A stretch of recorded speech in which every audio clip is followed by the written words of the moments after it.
All right, well, I guess we'll get started. Good morning. God, quiet. Like, I don't even know how to act with this size of a crowd. It's awesome. Good morning. My name is Stephanie McShane. I'm the director at Maxim Consulting Group. We are based out of Denver, Colorado. All of our consultants come from the construction space. All of us are ex-operations folks. So we're not MBAs that are flying in here and telling y'all how to run your businesses. All of us come from your side of the table. My background's in electrical construction. I'm an electrician by trade. So I started my career apprentice, journeyman, foreman, superintendent, back in an era where that wasn't the most common thing for us girls to do. However, I'm a third generation electrician, so, you know, brain damage by family lines is what happens, I guess, over time. I left the field pretty early in my career to move inside. My body was falling apart pretty fast if I was trying to keep up with the boys every day, and I figured out that wasn't what I wanted to do. So moved inside as a trainee estimator, sat in all those chairs to a chief, went into project management, from a trainee to a project executive, became a branch executive, group executive, and finished my operations career on the corporate side as director of pre-construction services, overseeing design, fabrication, kitting, and logistics for all 5 of our offices. Without a different last name or marrying somebody else, that was as far as I could go in that organization. The COO was my age and one of my good friends, so there was sort of no other path. So I went to the consulting side. I've been a consultant for 13 years now, which basically means I've flown to 2 to 3 states a week, doing things like this and running peer groups across the country. So Maxim does a couple of different things. We have a management consulting arm, meaning we go into construction organizations, assess how you're currently doing business, look at your technology deployment, look at your ERP system, interview your folks, talk to you about where you want your company to go, and then manage that change management process for you to make sure it actually gets done. You guys ever started a change and not finished the change? Right? Things we want to do, but we don't get it done. Consultants focus on the change. We don't work there day to day, so we don't worry about the day to day. We just make sure that that change becomes a culturally accepted part of your organization. Lean transformations obviously is a big deal as we morph to more of a manufacturing model in construction versus a, you know, stick build everything in the world, because that's going to continue to change. Peer groups, we do have peer groups that are trade specific, geographically disparate. So for owners or executives, it's probably one of the best learning platforms that there possibly can be to learn how to more effectively run a business unit. And then finally, we have a corporate finance piece. It's all about ownership transition, management, succession planning. I hope y'all are planning years in advance for succession planning. Takes about 7 to 8 years to get somebody ready to step up in a big chair, plus all the legalities of stock transfer and ownership transfer and all those things. So please don't wait till the 11th hour to worry about that. We have a captive insurance program as well. And we have an M&A group now. We have a mergers and acquisitions group that can represent either buy side or sell side. So you see a lot of venture capital in the industry right now, a lot of companies being bought. Make sure you have representation if you're going to do that, because it's a scary endeavor to be purchased or purchase someone else. So we're going to be talking about cash flow today. Cash is king, and cash flow is what will close your doors if you don't manage it effectively. Now, the sad part is when I ask project managers, right? How many of y'all have PMs that work with you, right? When I ask project managers whose responsibility cash flow is, what do you think they tell me? Not ours. Whose responsibility do they think it is? Accounting. It's not true. The cash health of a construction company simply is the cash health of every single project within it rolled up together. So the person who has the most influence on cash of your company are the folks that are running your work. Here's the challenge. What I see in the industry as a consultant is the amount of financial training that we give project managers to be able to be financially savvy is pretty lacking. The types of information that they need to know about earned revenue, earned profit, how they put together a schedule of values, how they manage billing and collections, those processes are lacking if evident at all. Most construction companies I go into, I ask them, so what's your schedule of values process? Well, that's just what we do for billing, yeah? I'm like, yeah, but what's your process? How do you put it together? Show me your budget and show me the transition to a schedule of values. Show me how front-loaded that thing is. How are you going to be able to get cash positive more quickly? And really, a lot of companies are using more hope as a strategy, which is I'm not a fan of. Cash is too important for your construction companies to be thought of as a second thing. It needs to be number one.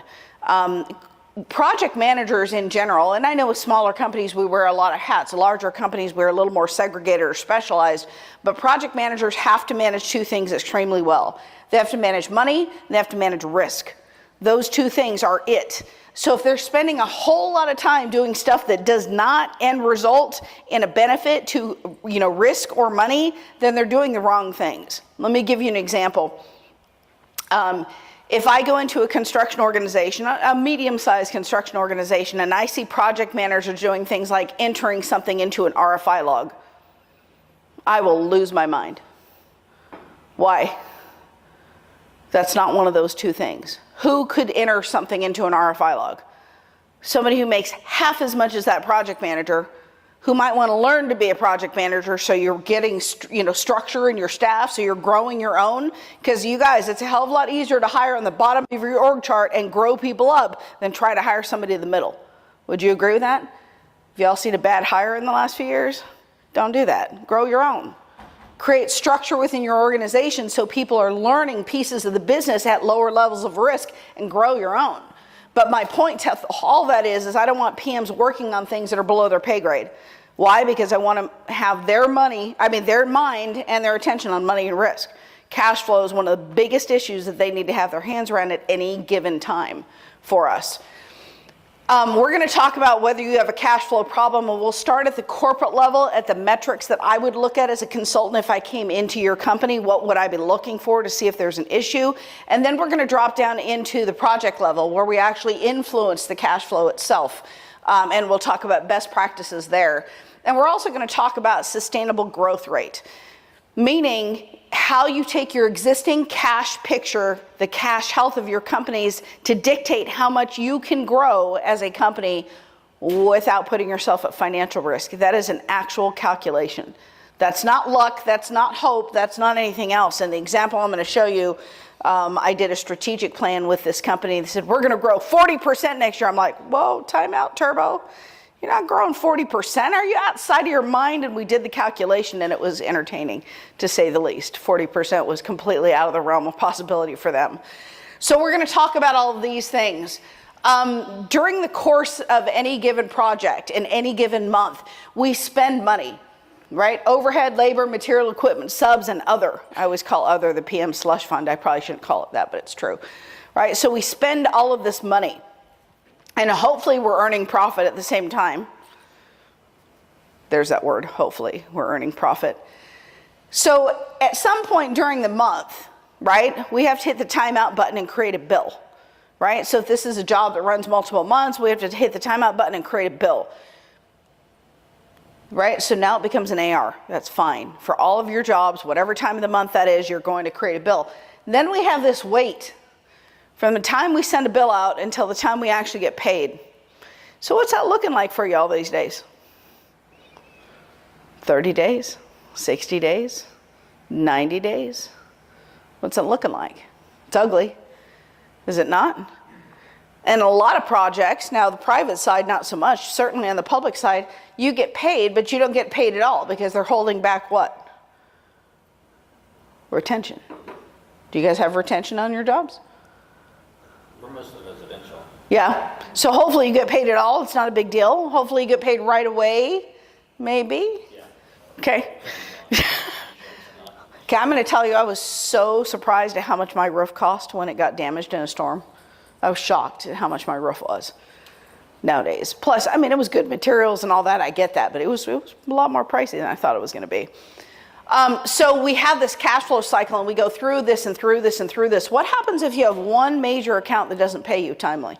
Does that put pressure on your organization? Yeah, of course it does.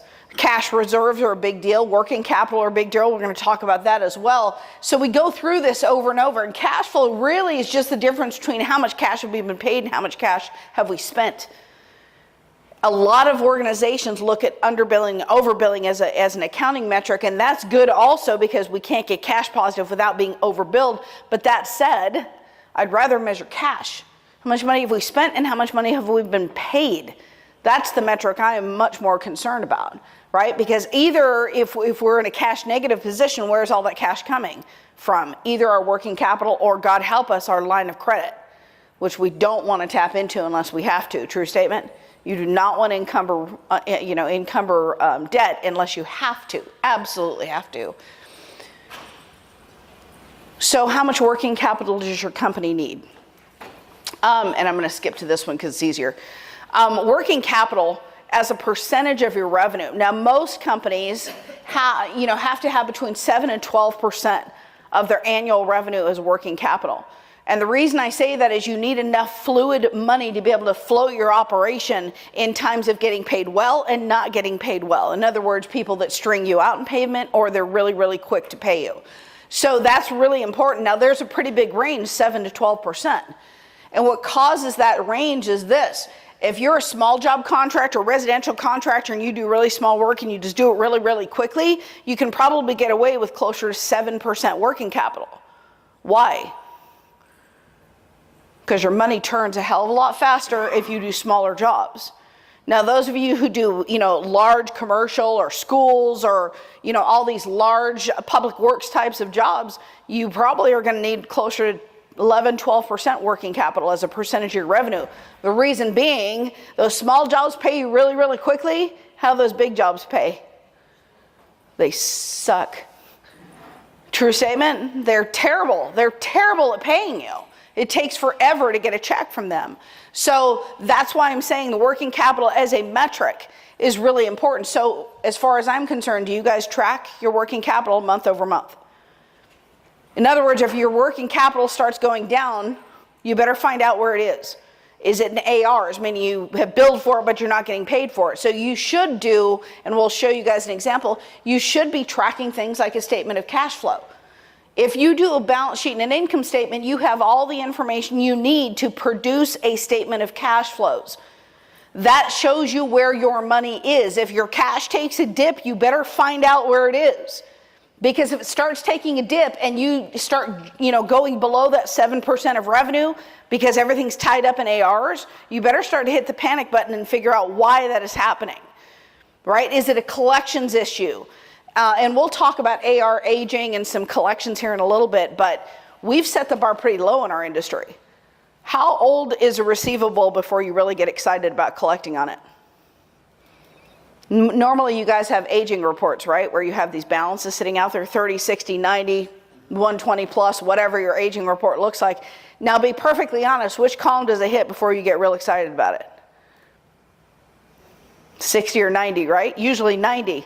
It hits 90, we're like, oh shoot, we got to do something, right? We got to get paid. Folks, that is setting the bar really damn low. That is really low. If we don't worry about it until it's 90 days, when is it really going to get paid? 120? 150? Holy hell, talk about a hit to your cash flow, right? So we've set the bar really low in our industry, and I'm going to show you how to reset that bar a little bit here at the end.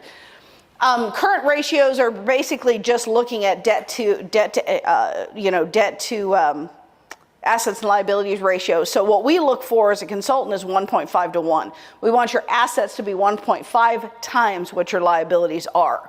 That's what we want to look for.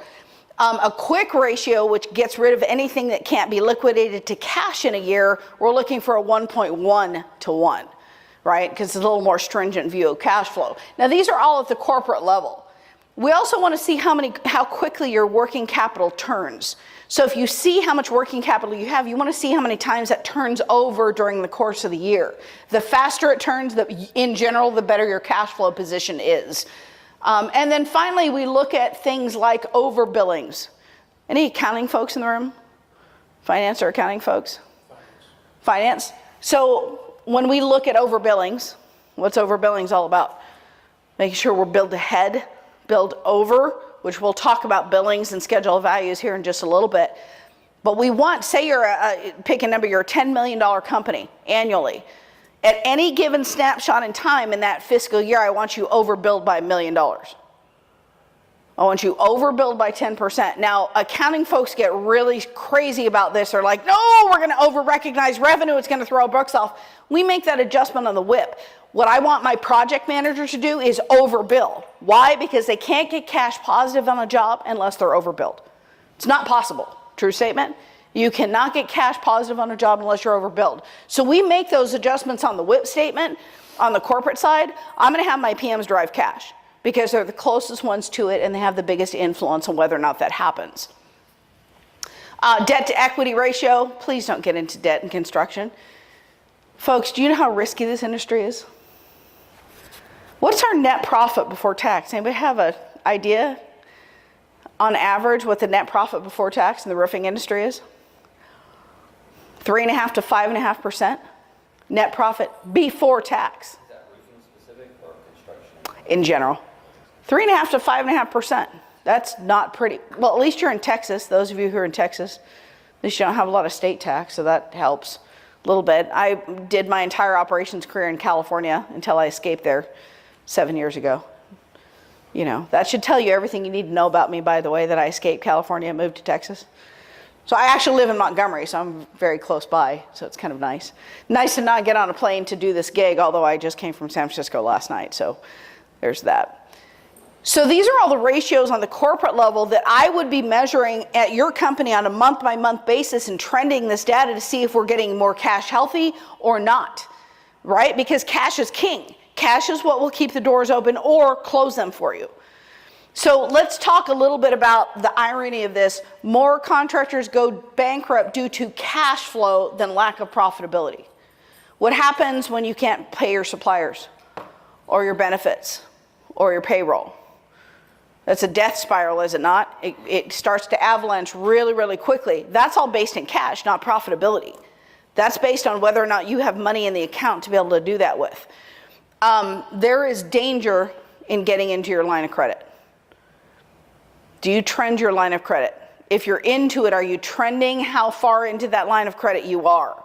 Because if you're going further into your line of credit and it's by a bigger percentage than your revenue is growing at that period of time, then you're encumbering more debt than you're going to have ARs to pay off that debt with. So you have to be very careful about using your lines of credit. I was very fortunate when I was in operations. I worked for a company that was, I called it fat, dumb, and happy, right?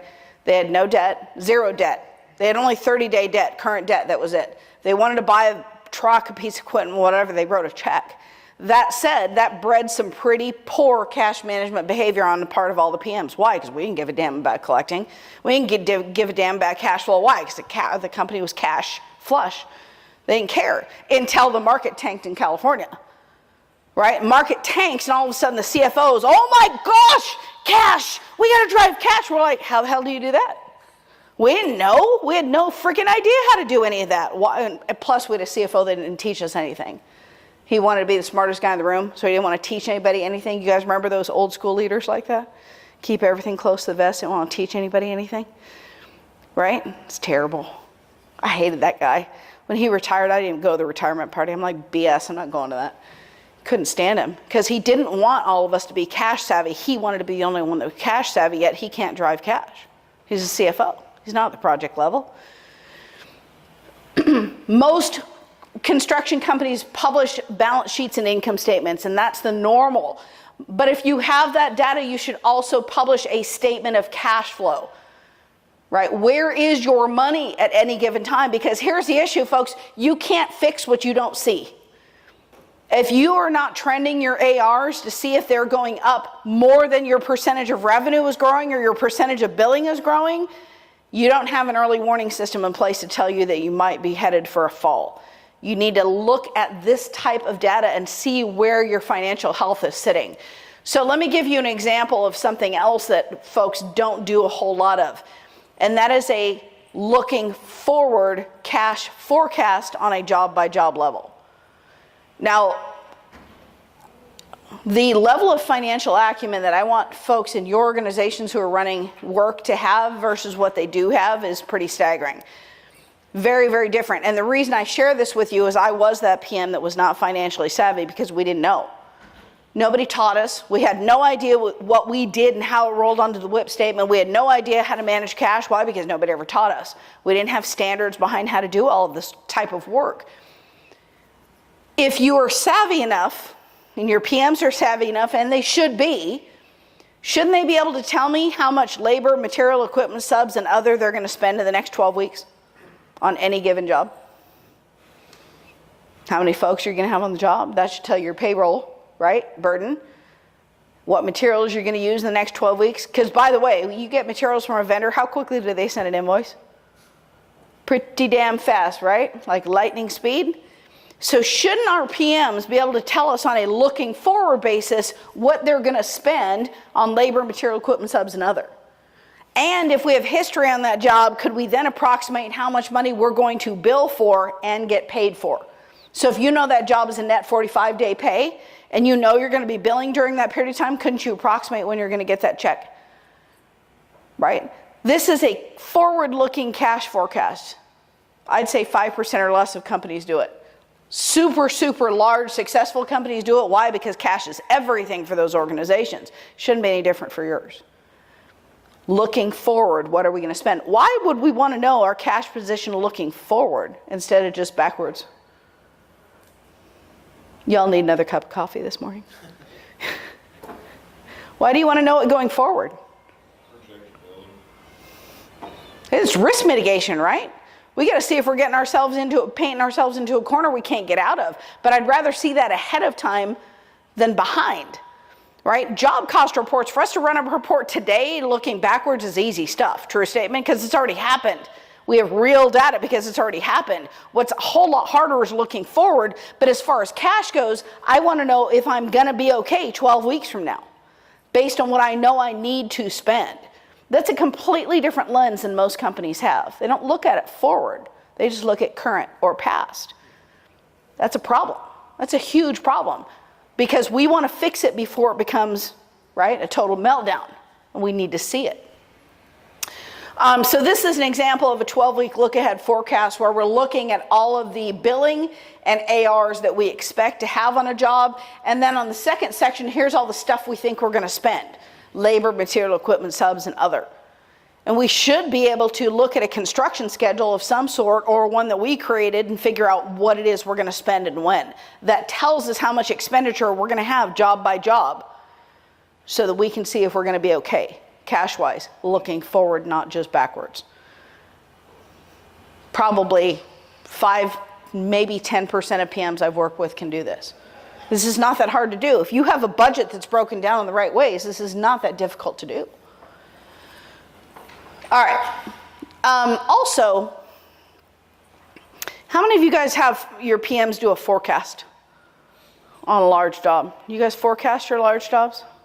So if the job is going to stretch more than a few months in length, you should, right? The PM should be able to sit down with you today and tell you how that job's going to finish. Say you're 1/3 of the way into the job, right? You're 1/3 of the way into the job. Shouldn't the PM be able to tell you where that job's going to finish financially? Are we going to make money? Are we going to lose money, and by how much? That's the concept of a forecast. A lot of PMs aren't good at this. Guys, remember, money and risk, those are the two things those folks have to be really good at. More than anything else, they've got to be good at money and risk. Forecasting is one of those things. When I look at project managers, I run reports like this. That seems kind of fuzzy to me. Does that seem fuzzy to anybody else besides me? Yeah, it's going to be fuzzy. I guess that's as good as it's going to get. All right. I like to run reports that show me how my PMs are performing with their portfolio of work. So this person, this one project manager right here, running $9.6 million worth of work. But when I look at his net cash flow position, which simply is how much have I spent on that job versus what I've been paid on that job, does anybody see a problem? Brackets mean bad, right? So this person has $352,000 worth of the company's capital tied up in their 4 jobs. So when that happens, if the capital is tied up in the jobs, what is it not available to do? Anything else. Anything else. Investments, equipment, expansion, like tools, anything. It's not available to do that if it's tied up in the operation of projects. This person has 1 job that's cash positive, 3 of them that are cash negative, and it's about flush. And this person is holding everybody to task This person's got cash flow positive on every job. Now, here's my question. Do you use this as a project management metric? Or should we? PMs are responsible for cash flow. Why? Because PMs develop a schedule of values, PMs bill, and PMs should collect. Why should PMs collect? Why should it be them and not somebody else? They're in there. That's their customer. They're the ones with the knowledge. They're the ones with the relationships. Now, I'm not saying collections has to be an adversarial conversation, but we are going to prove to those folks that we have our eyes on our money. I'm going to give you some examples of that here in just a bit. There's a few things we can do that very easily change the landscape of cash flow. Few things that are really, really fairly simple to do. Number one is the schedule of values. What is the schedule of values all about? What do we produce that for? It's billing, is it not? So said differently, you have a job. Say it's a $500,000 job. I'm just picking numbers out of the air. Brand new roof that you're going to do somewhere. How many different activities you're going to do that roof? What's that going to take? How many work steps is that? I don't know your trade. I just know how to make holes in the roof because I'm an electrician. Right? That's all I know is how to damage shit that you guys have already put together. This is all I know how to do. Right? Or I used to refuse to cut holes in the roof, and I'd tell the roofer, hey, can you cut the hole because I don't want to cut the hole in your brand new roof and make you angry. Can you cut the hole in your roof so I can put my pipe through? So schedule of values is put together for billing purposes. So if you have multiple work steps, right? So you have to, whatever you have to do, weatherproof, plywood, the roofing materials, whatever your work steps are. Wouldn't you want to put together billing that's in alignment with the chronological work steps that you do? Instead of roof with a lump sum. Because here's the issue. If your bill says roofing $500,000, and after month number 1, you want to bill 33% of that. Right? So you put together a bill that says 33% of that, 1/3 of that $500,000. Are the owners motivated to pay you or not pay you? Not. So what does 33% of a lump sum item mean? Is that anything an owner can put their hands on and go, yeah, they're a third done? That doesn't mean a damn thing to anything but you all. It certainly doesn't mean anything to a general contractor. It sure as hell doesn't mean anything to an owner. So a schedule of values should be our ability to break our work down chronologically the way the work happens. Said differently, if you have all the plywood on the roof, right? You haven't put any roofing material on, but you've got all the plywood on the roof. Wouldn't you want to be able to bill for that and have an item that says plywood or underlayment or whatever it is that you're doing with a dollar amount next to it? So that an owner or GC go, yeah, they got all that done, so they're 100% of that billing item. Good. Because where are they going to go? But if we do 33% of a $500,000 item, isn't that a completely subjective thing, whether they're going to agree with you or not? And then you're using hope as a strategy that they're going to approve your billing? Don't do that. Don't use lump sum billings. Unless it's a customer who's never going to question what it is that you're billing, please don't use lump sum billings with one item on them. You're going to get bit every time. Why? Because they're not motivated to pay you. They're motivated to keep that money right in their pocket, right? Until they have to. My job as a consultant, especially when it comes to cash flow, is to make sure that we remove any excuses that exist between you and your money. That's one of them. If they can play the stupid card, well, they're not really a third of the way done. Maybe they're only 20% of the way done and they whack your billing, or worse, they kick it out. What happened to the timing of getting paid for that now? They're never going to kick it out before the bill closing date, true statement. They're going to do it after. So what just happened to that receivable? It's going to get kicked down the road another month. That's not okay. That's not okay. It's going to kill your cash flow. So schedule of values we're going to talk about, billing and collections we'll talk about, and then we're basically going to focus on some the growth rate calculation. So let's talk about schedule of values. Schedule of values is different than a budget, true statement? Different than a budget, true. Because a budget is how we break our work down. Schedule of values is how we bill for those items. What's the difference between a budget and schedule of values?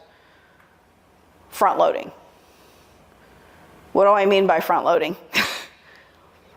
We take money out of the activities that happen at the end of the job and put them where? The stuff that happens at the beginning of the job. Right? Give me any, I don't have a flip chart. For an example, a roof on a convention center like this. What are the work steps? What do you do first? I'm going to write it down because I'm not a roofer. What would you do first on a roof on a convention center like this? I don't know where you want to begin, but you got to load it. You got to load the roof. Get your Permits, yeah. planes, I don't know how far back you want You know, the actual work itself. How would you perform the actual work itself? What do you have to do first? Structure's up there. Now what does the roofer do?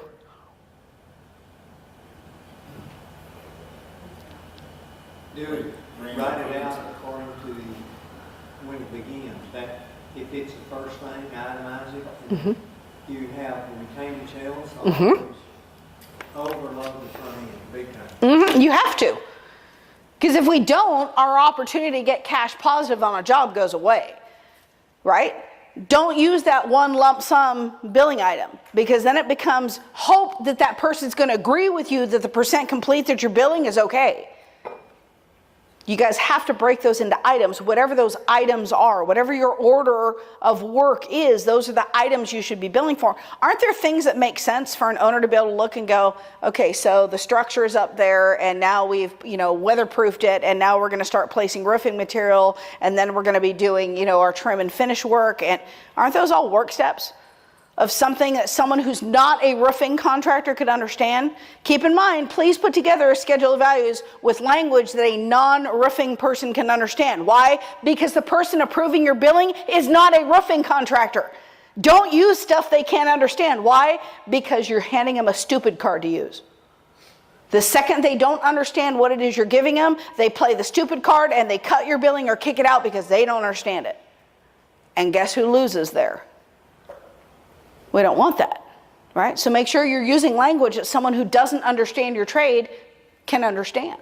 And front load the hell out of that schedule of values. We have to. We don't have a choice. The goal is to get paid for not only direct job cost, but overhead and profit early. That's a feat. That's not something easy. Yes, sir? Including setup. Including the setup of the program. Yep. Your submittals, Yes. all those things. Oh, yeah. Paperwork, whatever it is. Those are all billing items. And they should be. Absolutely. I'm going to show you guys an example of that in just a second. Question? Is there a general rule of thumb or recommendation on how many different schedules based on the size of the job? Yes. Yep. You should break it up geographically similar to how the job is broken up so that nobody's interpreting. Meaning, if you're doing a school that has 7 buildings on it, your geographic breakdown should be by building, yes? And then within those buildings, maybe you have 7 work steps per roof. Does that make sense? But it's the same 7, but you have it for building A, building B, building C, building D, building E. Make sense? You have to break that up, but don't break it up in a different way than that owner or that GC sees the work. Why? Because if you add confusion, getting your billings approved and routed timely is going to become a challenge. Make sense? All right, let's talk about schedule of values. If we do it well, and I say if, I'm saying a huge if because this is not always done well. If it's done well, we can get to the point where the owner is paying for our operations, not us. Meaning we're working on their money and not ours. Let me give you a metric. I'm a consultant, so we measure everything, right? We measure everything. If you're on a large job that spans multiple months, I want you cash positive before you're 25% complete. Meaning you're working off of somebody else's money before you get 25% complete. And you're going to tell me it's hard. I'm going to show you how to do it because it's really easy. Right? But I want you working off of somebody else's money as quickly as possible. Why? Because then it's not costing you money. Does it cost you money to have your capital tied up in the operation of jobs? How much does it cost you? There's at least a cost of capital, yes? Much less interest. Meaning, if it's tied up in the operation of projects, it's not making us money anywhere else. Yes, it's costing us money. If we're cash negative, it's costing you money. We're going to talk about that. So let's talk about what we could do. make sure you're breaking out things in orders of operation that will make sense to somebody else. If you're doing a residential roof, what are the work steps? Out in the field, what are the work steps? What? Tear off. Okay, tear off should be a billing item. What else? Okay, what else? If you got to replace the plywood, right? You place the new, whatever those work steps are, those should be billing items. Why? Now with residential work, how about this? Say a resi job, we have weather here like we're having today. By the way, I'm putting in a pool in my backyard. It's getting filled too early right now.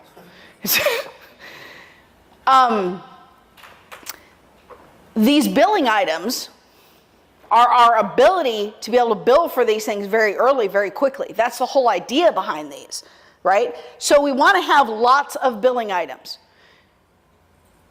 For smaller work, you guys get delays once in a while, yeah? You're doing a residential roof and you get delayed and you don't get back for a couple weeks. How often do you bill? Once a month? Or just at the end when you're done?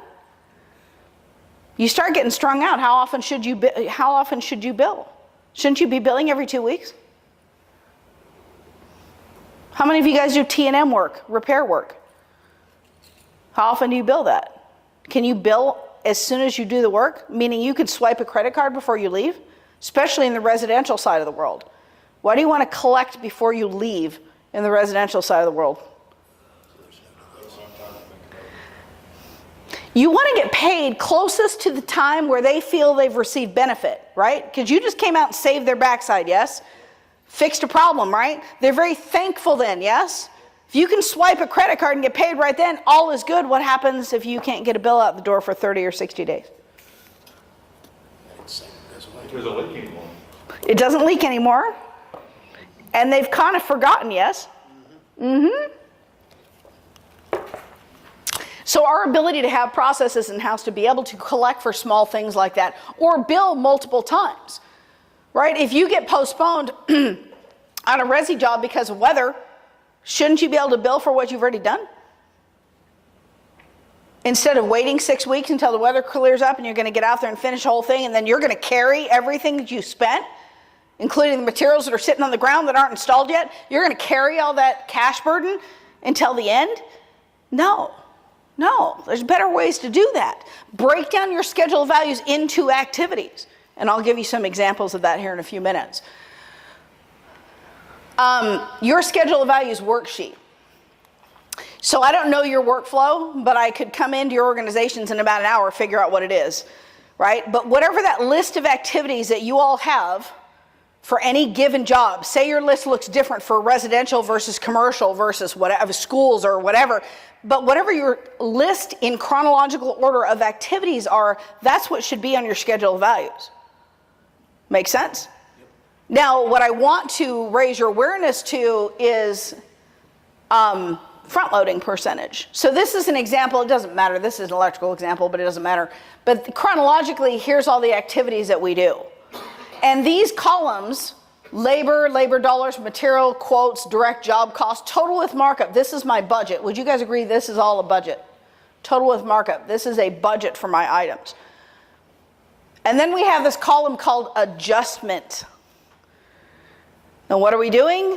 We're taking money out of the activities that happen at the end and we're slamming all that money into the activities that happen at the beginning. Why? Because we got to get cash positive fast on this job. So we can see where the money got pulled out of. I can see where it landed. So let me give you an example. Prefab. My cost with markup was $9,000. Right? This is back when we weren't doing a lot of prefab. This is an example from one of my own jobs from many, many moons ago. Look at what I did to it in the adjustment column. What I add to it. $78,000. So my billing item for prefab to the owner was $87,000 and change. What was my cost? $9,000. Why would I pick an item like that to front load? Sets you up for the rest of Sets me up to be cash positive more quickly. Why else would I pick an item like that? because It's intangible.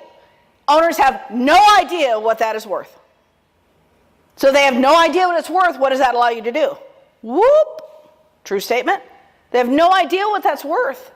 Now, I remember getting called on the carpet by the owner on this. They're like, Steph, that's a lot. I mean, 87 grand a prefab. Holy cow. And I already had talking points behind all of this, so I knew exactly how to defend this.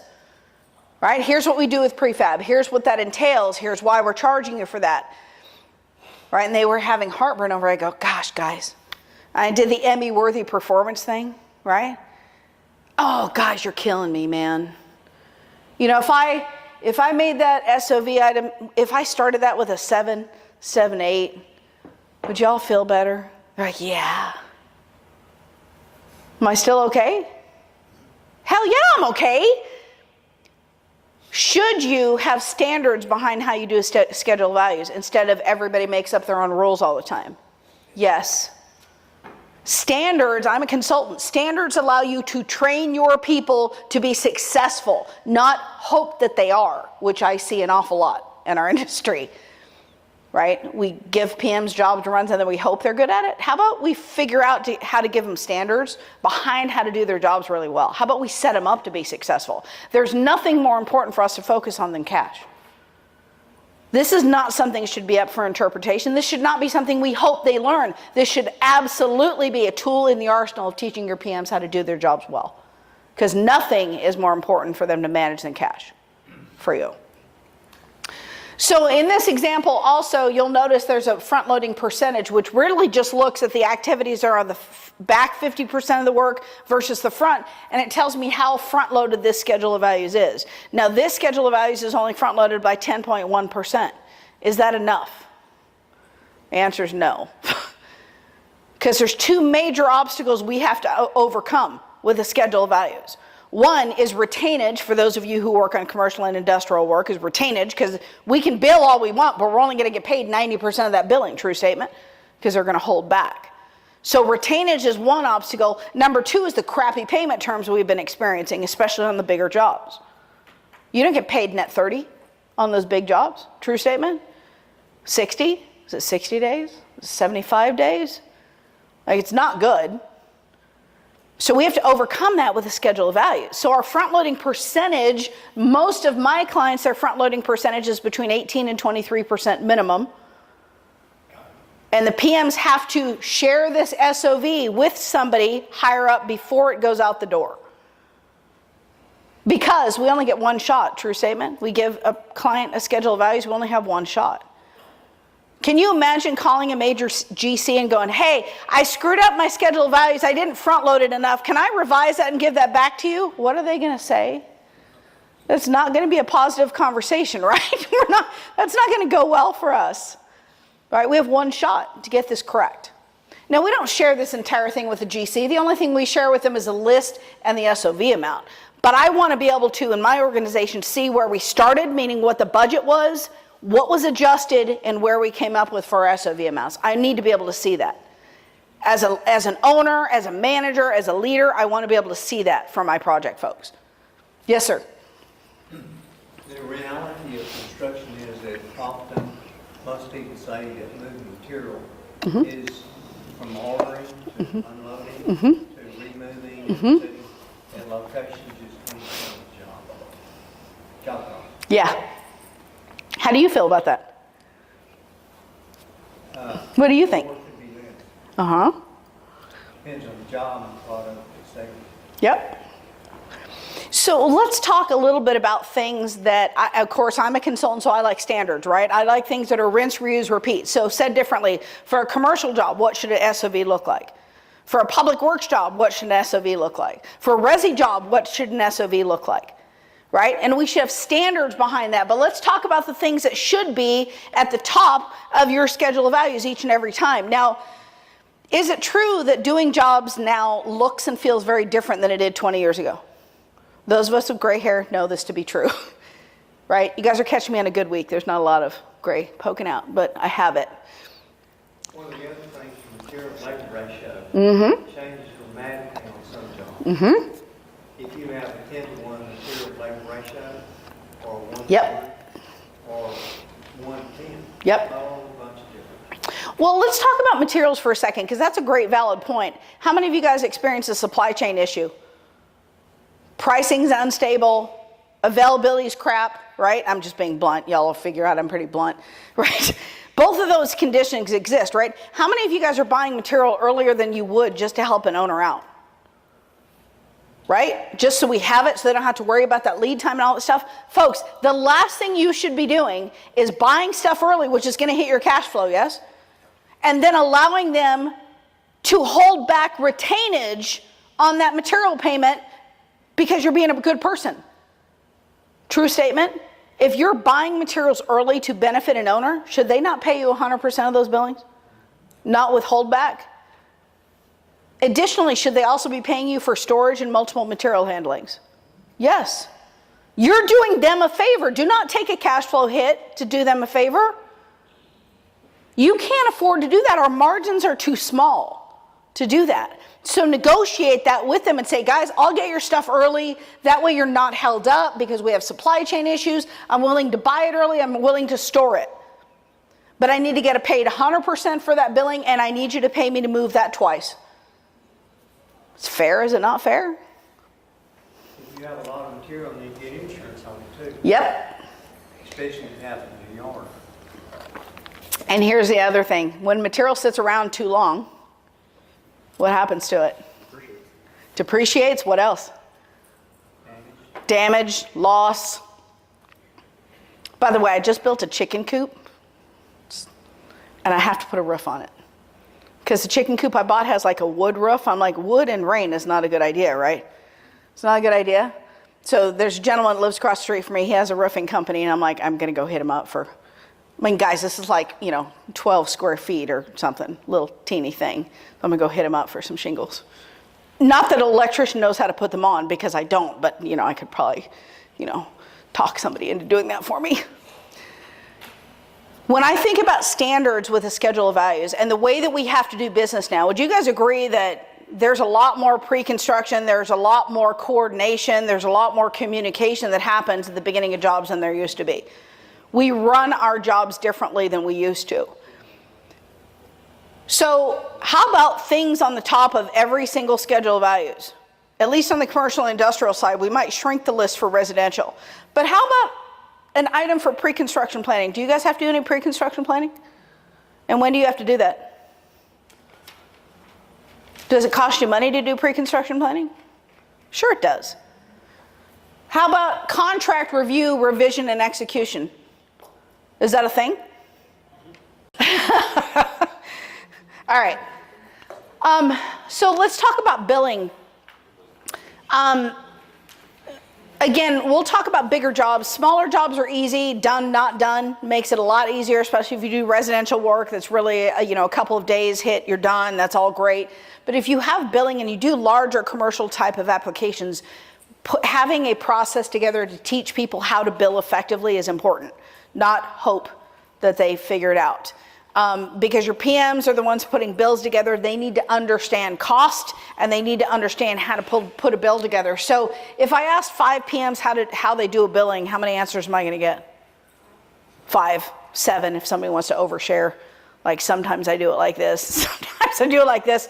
There should be 1, right? And we're talking a job that has multiple billings, but there should be a process and it should be 1. Here's something else. I mentioned this earlier. If we're going to bill a client, wouldn't it behoove us to walk that client through our billing before the bill closing date? Walk the job with them and come to agreement on the billing before bill closing date. Why? Because what are we trying to prevent? Any issues. We don't want them to mark that billing down. We don't want them to kick it out, right? We're trying to prevent all that. And what else are we building at the same time? Trust, relationship, right? And we all agree it's easier to do business with people who trust us.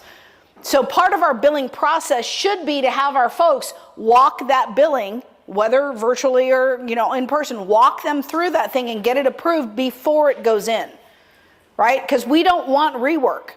We don't want to have to go back and adjust billings, reopen the month. God forbid we've closed a month. Now we got to reopen the month and make adjustments to those billings. That's a lot of rework. And as a consultant, That's a dirty word to me. Rework is a dirty word. We don't want that. Whether it's in the office or outside, we don't want rework. It's costly, right? Margins are too thin for all of that. Your minimum billing amount. So if you have a contract, and it doesn't matter how many zeros there is, but if you have a contract of $1 million, we spent $500,000 to date. And we do a forecast saying we're going to spend another $300,000. From now to the end, we're going to spend another $300,000. That's a forecast, right? Then we should have a minimum billing amount for every given month. Any given billing month, we should be billing earned revenue plus 20% of our cost to date. That's how we drive cash. The problem is most people don't understand what earned revenue is. I didn't either when I was a PM because they didn't teach us anything. They just hoped we did it okay until the market crashed and then all of a sudden cash became a very big deal. Right, so let's talk about this for a second. Earned revenue plus 20% of cost to date. The first thing we have to do is determine percent complete of a job. There's only one way to determine that. That is cost to date divided by cost at completion, which is cost to date plus cost to complete. That gives us what our percent complete on that project is as of this snapshot of time. If we, in this example, our contract amount was $1 million, our cost to date is $500,000, cost to complete is $300,000. So if we did this math, this job as of right now is 62.5% complete. Okay, great, that's great. So wouldn't it lend itself to say, at the very least, shouldn't we have billed 62.5% of the contract? If we're 62.5% complete? You'd think so, right? But most PMs don't know what earned revenue is. Why? Because we don't teach them. Because that's a finance term. Oh my God, that's a finance term, right? And the PMs get all scared when we start talking about finance terms. But they have to understand this. Earned revenue is percent complete times your contract amount. At the very least, we should have billed that because that's what we've earned as of today. But to drive cash flow, you need something else. This example is 20% of cost to date. So if the minimum billing amount, earned revenue plus 20% of cost to date. Now, that means this month our minimum billing amount is $725. Now, I know a project manager is going to take that schedule values, they're going to mark up all of those billing items, but they're going to come up with a total. This is simply an accounting back check to make sure we've billed enough this month.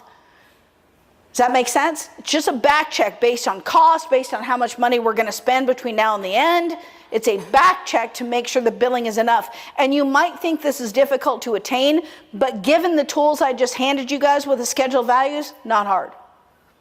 If you put all those pre-construction items on that SOV like we talked about and you front load those items, getting here is not difficult. And the reality is, unless we're overbilled like this, it's going to be very difficult to get cash positive. And that's the goal, yes? Cash positive as early as possible. So we're working off someone else's money and not ours. And this is a back check for any given billing to make sure we're billing enough that month. So if a PM comes to me and their total on their billing is only $650,000 and he's showing it to me before he goes out the door, what am I going to tell him? No can do. It needs to be 725 or more, right? But we at least then have a back check, because if we send it out the door, it's just like an SOV. If we send it out the door, it's gone, yes? We can't amend it. Can you imagine calling Turner or Swinnerton or Clark or one of these people and saying, yeah, I messed up. Can I rebill that because I didn't bill you enough? Like, that's not going to go over well, right? We only have one shot to get these things right. You can do this in Excel. By the way, please don't run your businesses off Excel. Excel is kind of ridden with errors, right? It's open to entry errors and formula errors and lots of things. If I could launch a virus inside of all of your servers that would kill every Excel spreadsheet y'all have, I would, because there's better ways to run your business, but I get it because it's easy. The difference between a project manager and a project witness is their ability to manage the money. We have a lot of project witnesses in this business, right? They get a job, they spend money, right? They spend money out of the buckets on the job. And when the job's over, they look in the bucket. If there's money left, they're like, yeah. If there's no money left, they're like, darn it. It's a project witness. Project managers manage the money and the risk. They're involved in the budgeting process. They're involved in the job progress process. They're involved in pre-construction planning. They're writing that receivable, right? They're proving to the client that they're billing on time, that they want to know where their money is. This doesn't have to be a confrontational conversation, but that is a manager, not a witness. So I would probably say, which ones of those do you have on your staff? I know which ones are promotable, and I know which ones are more valuable, and it's not the witness. That said, have we given our project folks the tools that they need to understand SOV, billing, and now we're going to talk about collections? Have we given them structure behind how to learn how to do this well? In other words, as leaders, have we enabled them to be great at schedule values, billings, and collections? Or are we hoping that they are? Because those are two very different philosophies in leadership and construction. We either give them tools or we hope they get them. Cash is too important to have that up in the air, hoping that they do it right. When I think about like that whole percent complete and earned revenue and all of this, that's a very low percentage of project managers that could have done that and told me how those calculations worked. A little disconcerting that that's the case. How many dollars flow through your folks' hands in a year? Pretty substantial, right? Question. On that. Yes, sir. What you're not showing though is where's that retainage come in at? Oh yeah, we talked about that. We talked about that previously. Absolutely. That's a huge obstacle to overcome, is retainage. Absolutely. Right? That's why we have to get paid not just for direct job costs, but overhead and profit earlier. We got to work off somebody else's money, not ours, because if we work off ours, it's costing us a fortune. And we're not making the money on the jobs we think we are, which I'm going to talk about here in a minute too.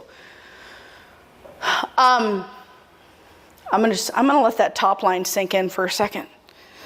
Collections are the PM's responsibility, not accounting. Yet when I ask them that question, hey, whose responsibility is collections? What do you think they tell me?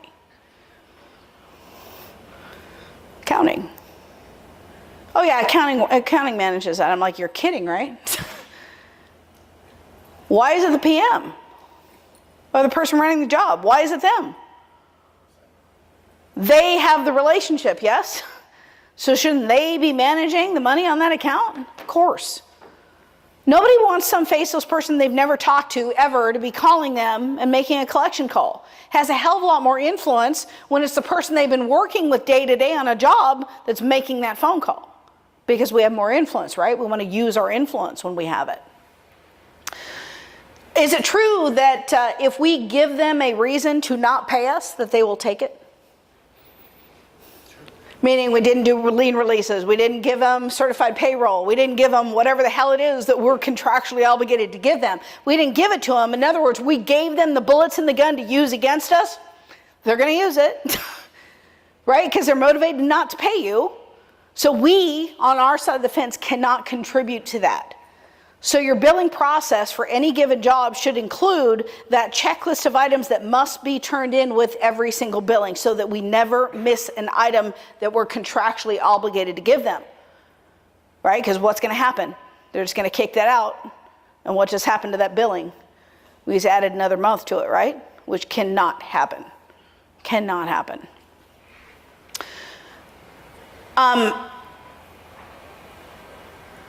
Let's talk about cost of capital for a few minutes.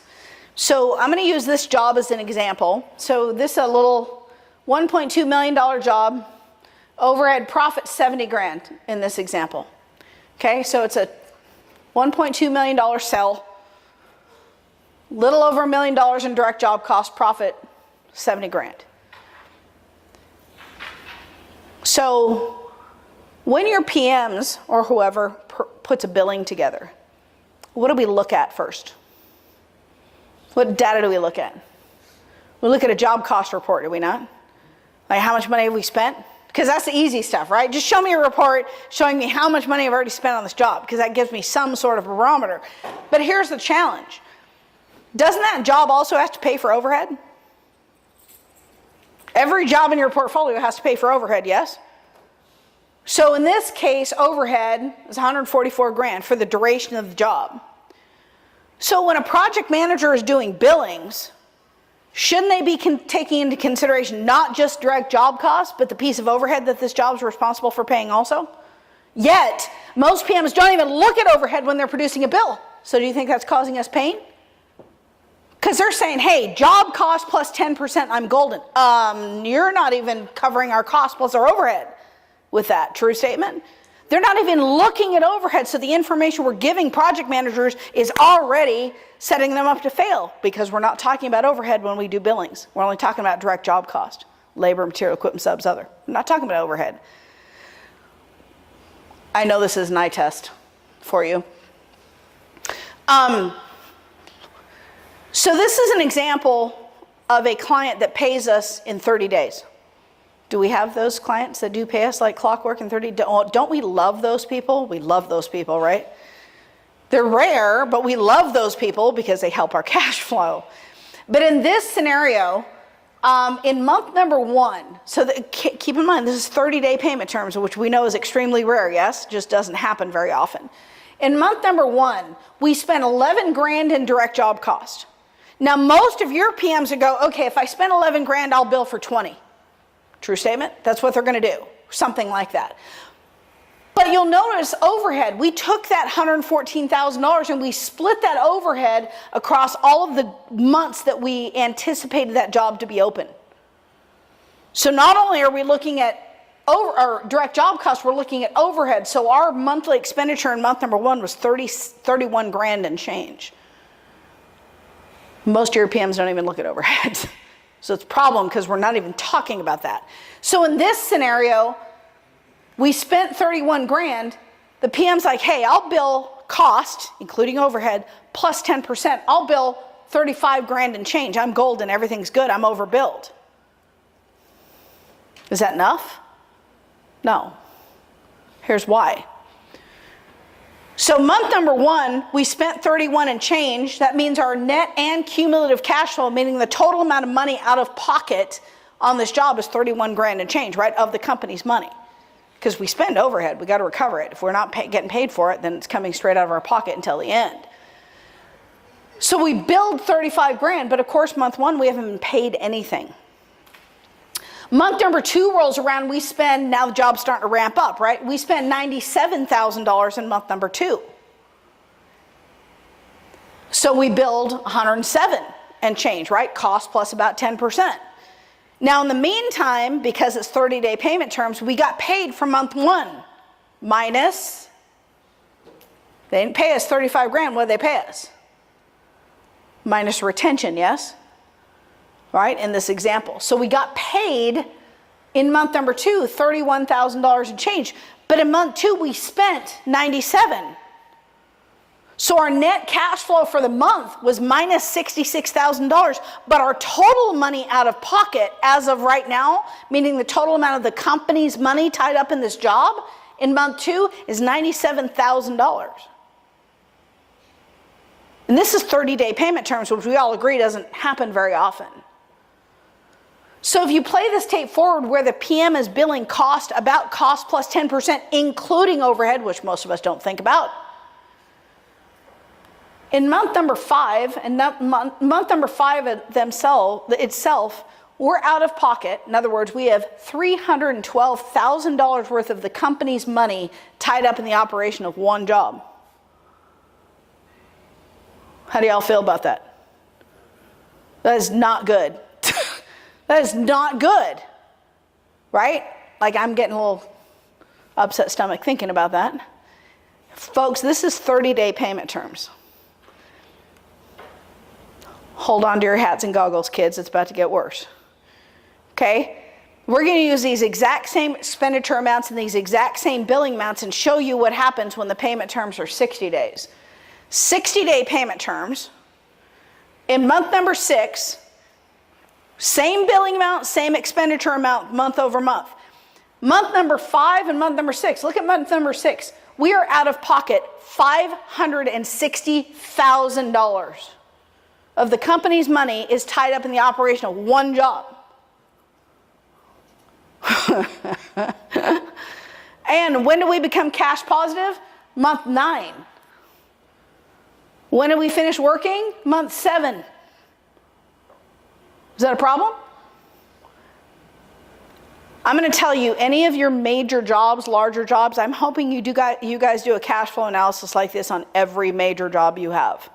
what's your net cash flow, what's your cumulative cash flow month over month on a job, because you need to see it. You can't fix what you don't see. So $560, that's a lot of money, yeah? How about those clients who are slow pay? Do we have those? 90 days? You guys ready? Hold on. Here's 90 days. On month number 6, we have $758,000 worth of the company's money tied up the operation of one job.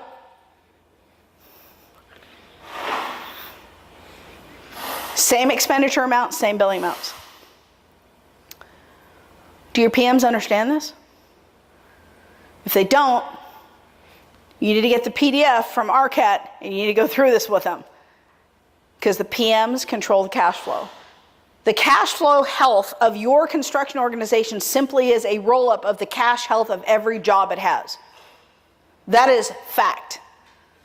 So if our PMs are not owning cash flow and they don't understand this, by the way, if you have a customer that's 90-day pay like this, are they costing you money?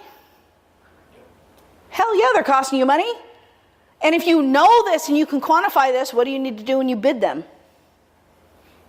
What do you need to add? Cost of capital? Something. So I'm going to give you an example. We used to do work a lot with Kraft Foods Corporate. You guys we have Kraft Foods in Texas? I don't know. Do you guys work for them? Because they were 120-day, 150-day pay normal. That was normal for them because they have so much bureaucracy up and down for approvals. They're 120 to 150-day pay. And we started doing cash flow analysis with a couple of these slow pay guys. We weren't making a damn dime with these folks. Not a dime with these folks. Net. Not a dime. So I went back to the plant manager who ran 6 plants in my area. I was like, dude, we either have to readjust how we bill you and increase our rates or give you a line item for cost of capital or something, or I can't do work for y'all anymore because I can't afford to. We're losing money every job, and we did a lot of work in these plants. I said, do you want me to add a line item that says cost of capital and just put an adder on every bill? He's like, don't do that. Corporate's going to get upset. I'm like, okay, well, then what do you want me to do? He goes, increase your labor rates enough to cover it. Okay.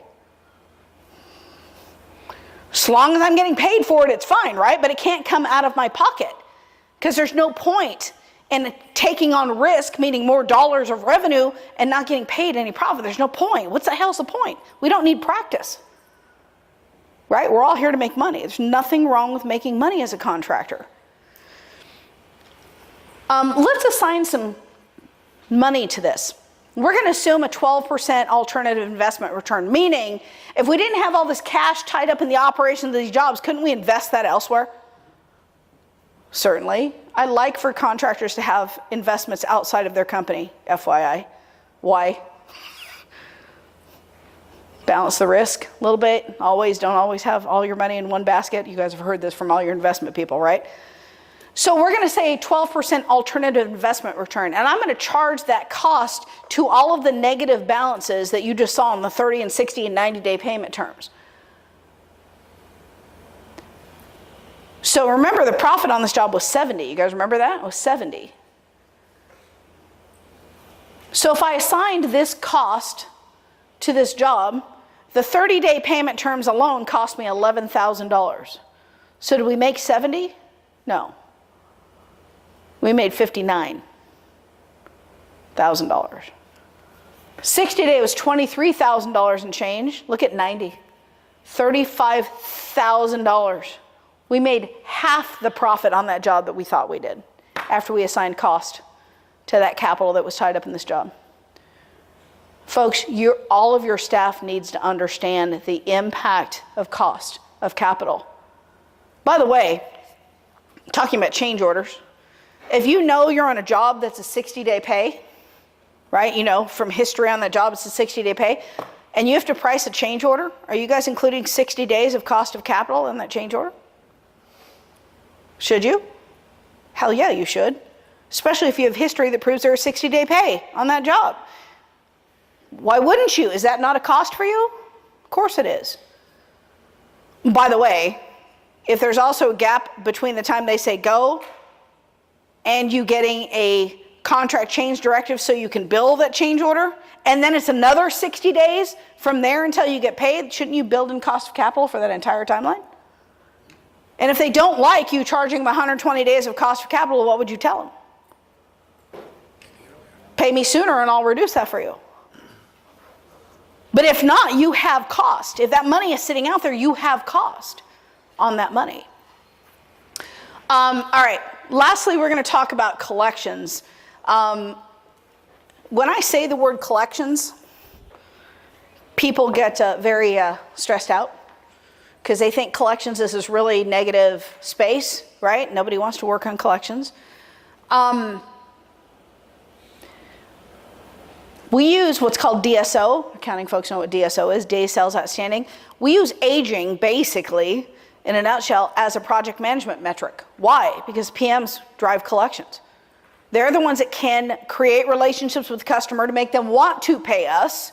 They're the ones that have the opportunity to walk billings with customers so they don't get kicked out or reduced. So shouldn't we use that as a PM metric? How quickly we get paid? Right? If we know the average for a customer is 68 days, wouldn't we reward a PM if that customer all of a sudden goes to 59 days or 58 days or 55 days? Because they're managing the customer better? Of course we should.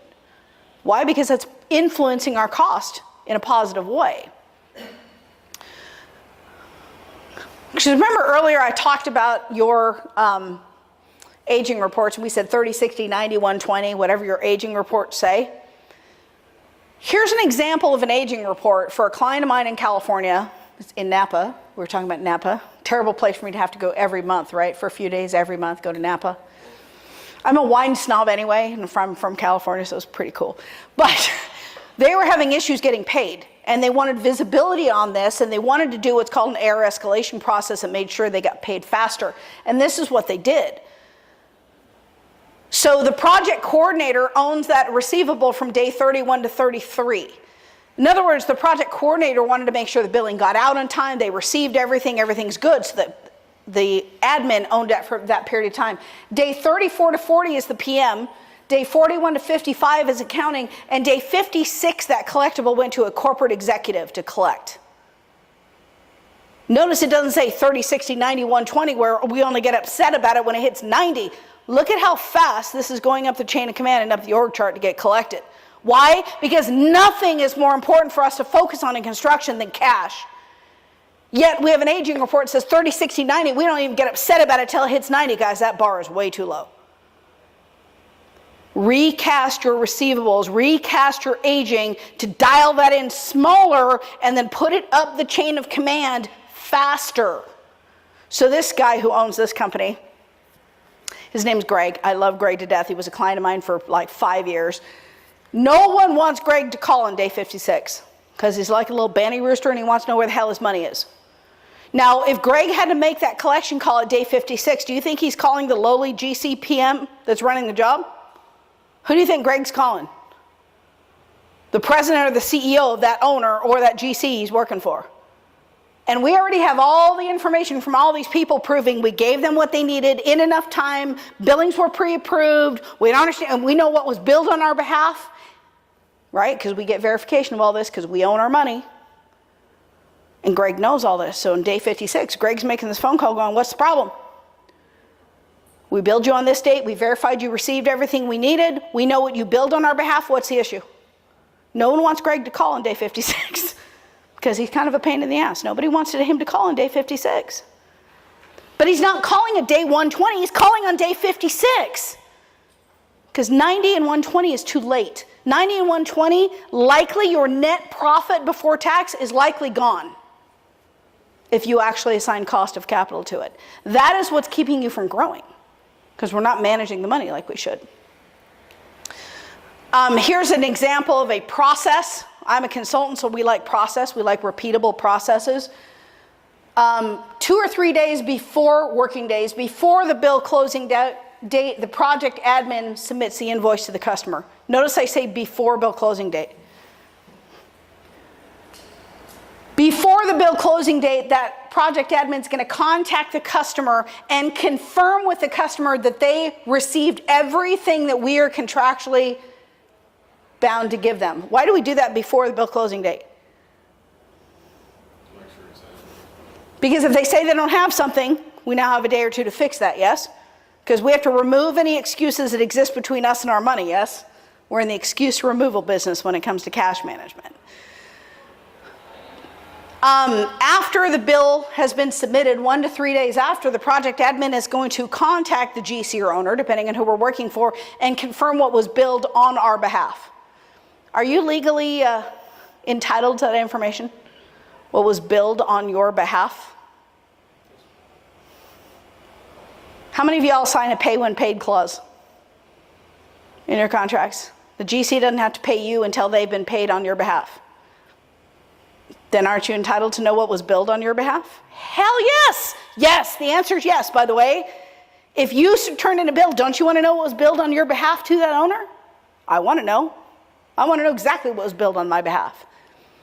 Project manager picks up the ball, contacts the customer after the bill due date, which is day 35 to 40, and says, hey, on this date, our project admin confirmed that you received everything you needed. On this date, we confirmed what was billed on our behalf. What's the status of the payment? It's not a confrontational conversation. AR owns it on day 41 to 55, and on day 56, Greg's calling. Not day 90, not day 120, not day 150, day 56, Greg's calling. That's how we drive cash. What are we proving to the customer with all these touch points? What are we proving to them? We are watching what? Our money. True statement? We have our hands around our money. We're watching our money. Don't do any of these things. Invoices are usually held up because we did something wrong. True statement? Or, oh, we didn't receive that. That's why we have to confirm what they received on our behalf, yeah? So we remove the excuse for them to not pay us. Here's the reality. This is from Construction Financial Managers Association. I do speaking engagements for them all the time. The later that receivable sits out there, the less of it you're going to collect. Look at 90 days. At 90 days, you're only going to collect 90% of that balance. Folks, what's your net profit before tax? 3.5% to 5.5%? Can you afford to have a whole lot of your stuff slip out into the 90-day column and only get paid 90% of it? No. No. We got to manage it a lot closer than we're doing that.